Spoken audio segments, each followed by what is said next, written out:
90.3 867 1190 Near FM. Welcome back to Northside today on Near FM 90.3. My name's Michael Sullivan and I'm going to be with you for the next hour and a half or so. Now, on the line I have Nuala Donlon, and she is a spokesperson for Greyhound Action.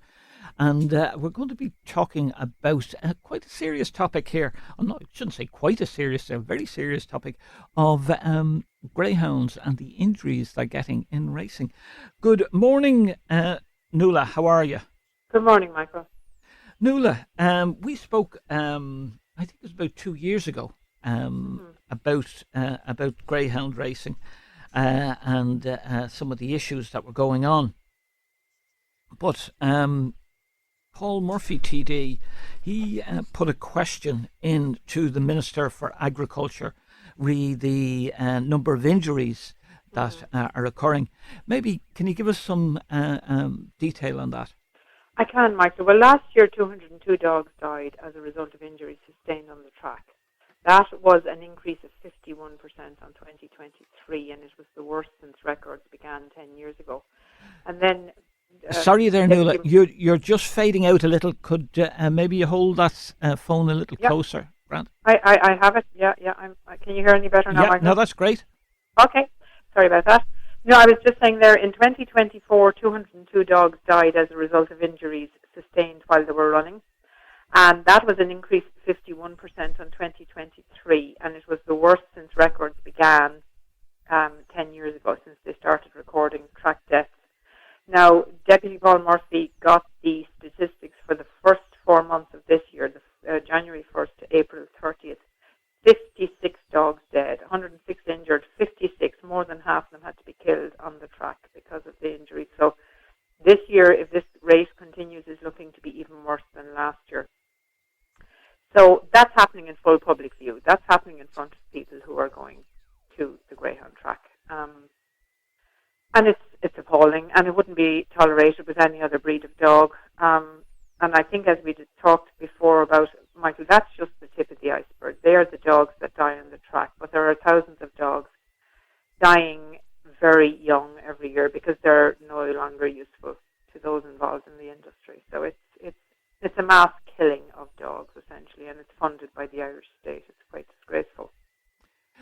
Now, people might argue with you when you say funded by the Irish state, because they would turn around and say that they get a proportion of the gambling tax is what they get back, and that was when that tax was brought in. That's what it was brought in for, and it was stated that's what would happen with it.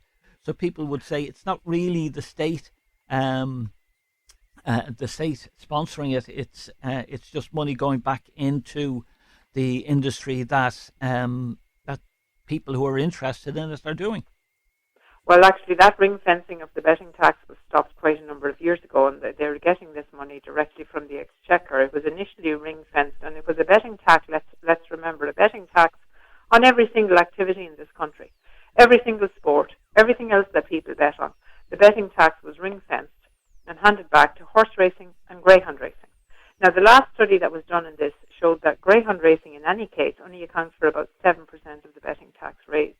So it seems to be rather strange that it would be in line for 20% of all tax raised on betting. But in any case, it isn't any longer ring-fenced. It is, and this, when the Football Association of Ireland were querying there in the last couple of years, why, when so much of the betting tax is raised on soccer matches and on other sports, GAA, golf, etc., that all this money should be given back to greyhound racing, quite legitimately. And at that time, the then Minister for Agriculture, Charlie McConnell, informed us that it isn't any longer ring-fenced. It's actually taken directly out of the Exchequer. And it mirrors roughly what the betting tax is. But even if every single cent they got was raised on betting on greyhound racing, that does not make it right. It does not make it right that dogs should be treated the way they're being treated in greyhound racing. I'm sorry, it just doesn't make it right. No amount of arguments about where the money comes, in any case, makes it right. But the reality is that this is taxpayers' money, and we have a young girl standing outside the Dáil now for 50 hours because disability services are so badly funded in this country. And inside the Dáil you have legislators who in the last budget gave 19.1 million to people to overbreed and kill dogs. And do we have any idea how much over, we say since the turn of the century, since 25 years, do we have any idea how much that the greyhound industry has received? Oh, it's just short now of 400 million since 2001. 400 million? 400 million, yeah. They get anything between 16 to just over 19 million every year in the budget. So it's a huge sum of money. And every couple of years they produce a report on the economic significance of the industry. Now, Greyhound Action Ireland commissioned some analysis of that from the Preferred Results Company, the last Power report, and it is hugely exaggerated. There are serious problems with this economic report. It includes coursing greyhounds in the Republic. It includes Northern Ireland's coursing and racing greyhounds.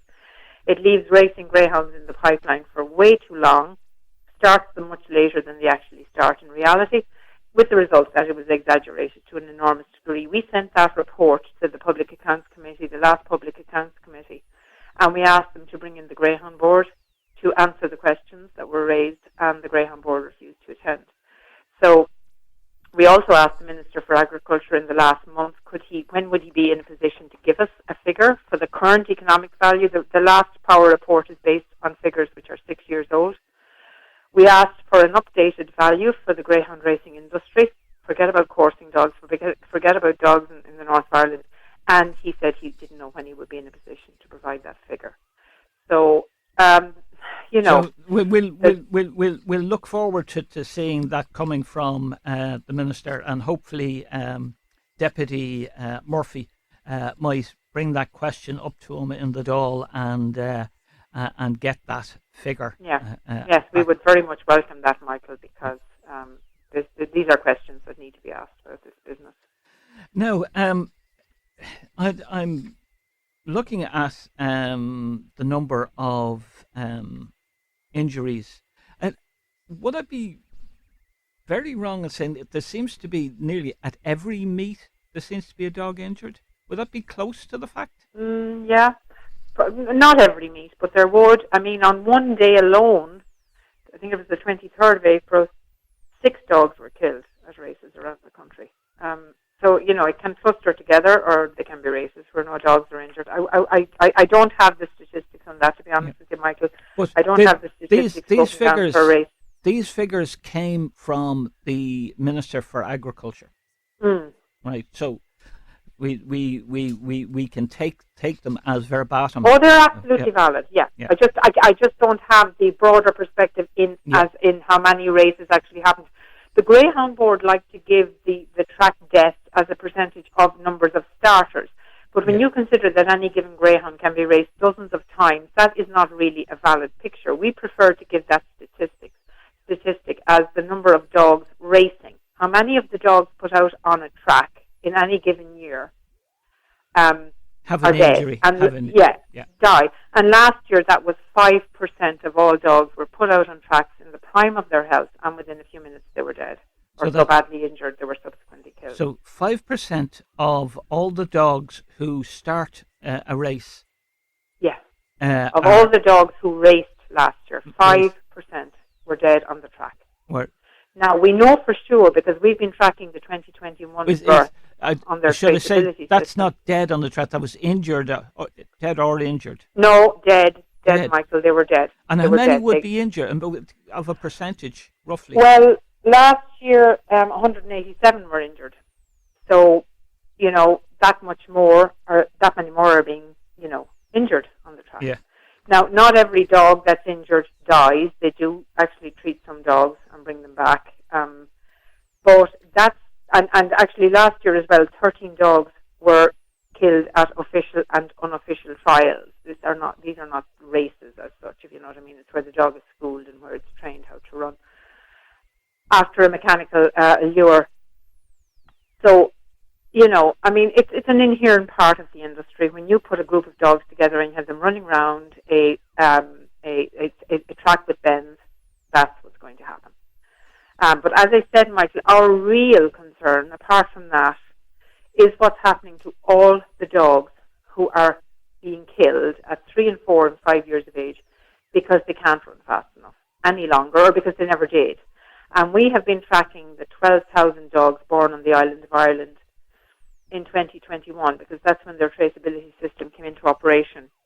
Now, we have actually found that 68% of the dogs born in 2021 who remain on the island of Ireland, about 6,000 were exported abroad, mostly to the UK. We have found that of those left on the island of Ireland, 68% are already dead.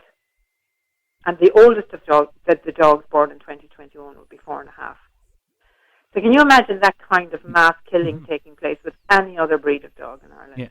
Well, I was going to say to you then, what would you say to people who say that, well, if you weren't racing greyhounds, you wouldn't have the greyhounds, they wouldn't get their 5 years of life, that they would be, nobody would be keeping them. Well, we don't race any other breed of dog and we have them.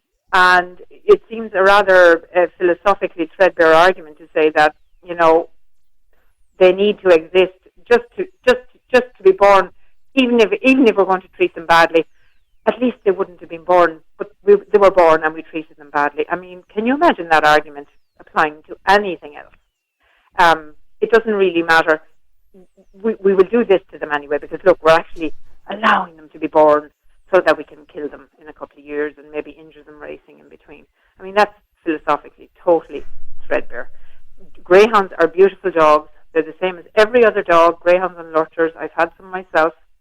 They deserve to exist and be treated with the respect and love that every other breed of dog has, and they shouldn't have to be suffering in the meantime. And the lucky few that actually end up being treated with love and respect.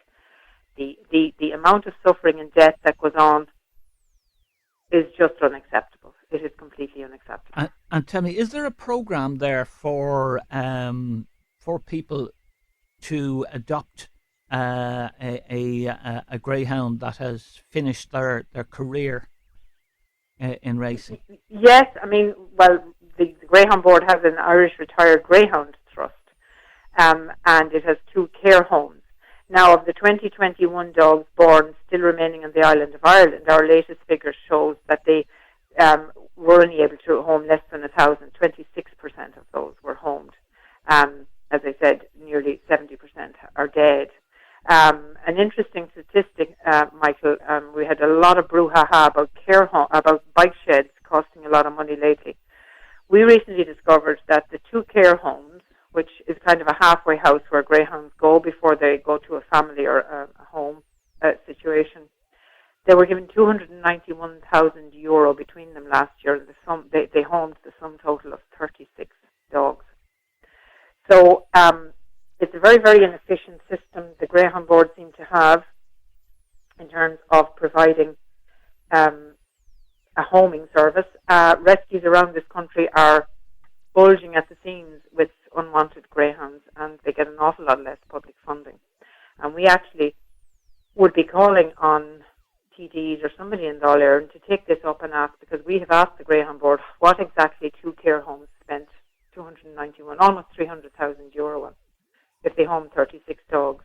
I'm aware of a small sighthound rescue in Limerick called Deal, which got €15,600 from the government in the budget last year, and they homed 196 dogs, and 23 of those were actually ex-racing greyhounds. So I think we have a bicycle shed story on our hands here, and I hope somebody will take it up and see what this money is being spent on, because it's not being spent on the dogs as far as we can see from the figures. I know I can't remember what they call themselves, the Prevention of Cruelty to Animals. The ICCA, yeah, are pushing for the government to bring in legislation regarding the export of animals, and in particular of dogs, because there seems to be very little very little rules governing that. And the breeding of dogs, and then the export to the UK, that I think that would be something that you would call for, in particular for greyhounds that are going to be exported. Oh, well, we know that Irish greyhounds are still ending up in Pakistan and India and China and Spain and in countries with like no concept of protecting animals in terms of the law being there to protect animals. The problem with their traceability system is they don't tell us where they send any dogs exported apart from the ones sent to the UK. But we know that Irish dogs are ending up in these countries because they're being found. And indeed, some of them are still being registered to their owners in Ireland, but they're sold to these countries. So, I mean, we would want that to absolutely stop. We don't want any of our Irish dogs going to countries where they are going to be mistreated so badly. And we have seen examples of that last year. We had video footage emerging of dogs, Irish greyhounds, being raced down the main streets in Indian towns in like 40 and 50 degrees. I mean, it's a horror show, Michael. But could that be, not the being exported from Ireland, but they're being exported to breeders and that in the UK? And then obviously, yes.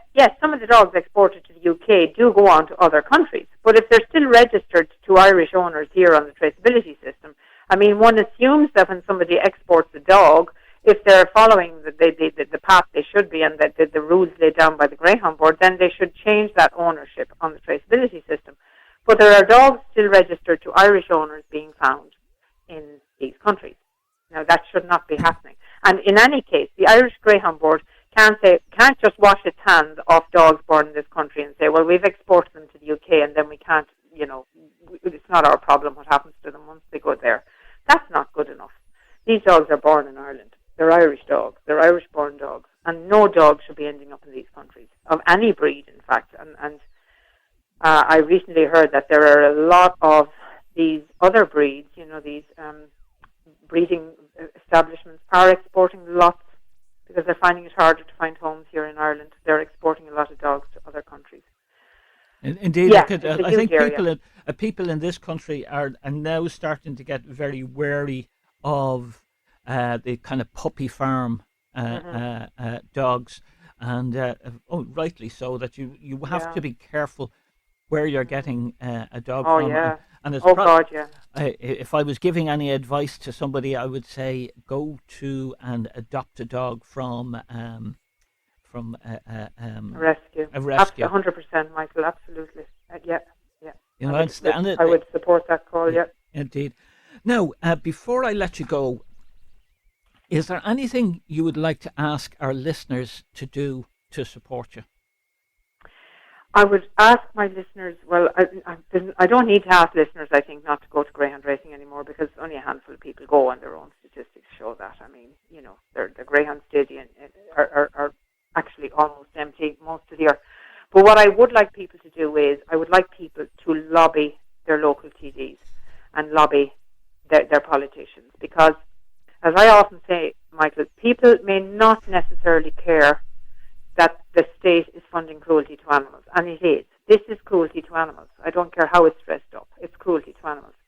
But people should care that every cent spent on greyhound racing is a cent not spent on an essential service. And you know yourself, every time you turn on the radio, and I'm sure you cover it lots of times in your own program, there are people on who are suffering because of a service that's denied to them. As I said, you have that Cara, the young girl called Cara outside the Dáil for 50 hours because of the desperate situation for assessments and so on that's going on there.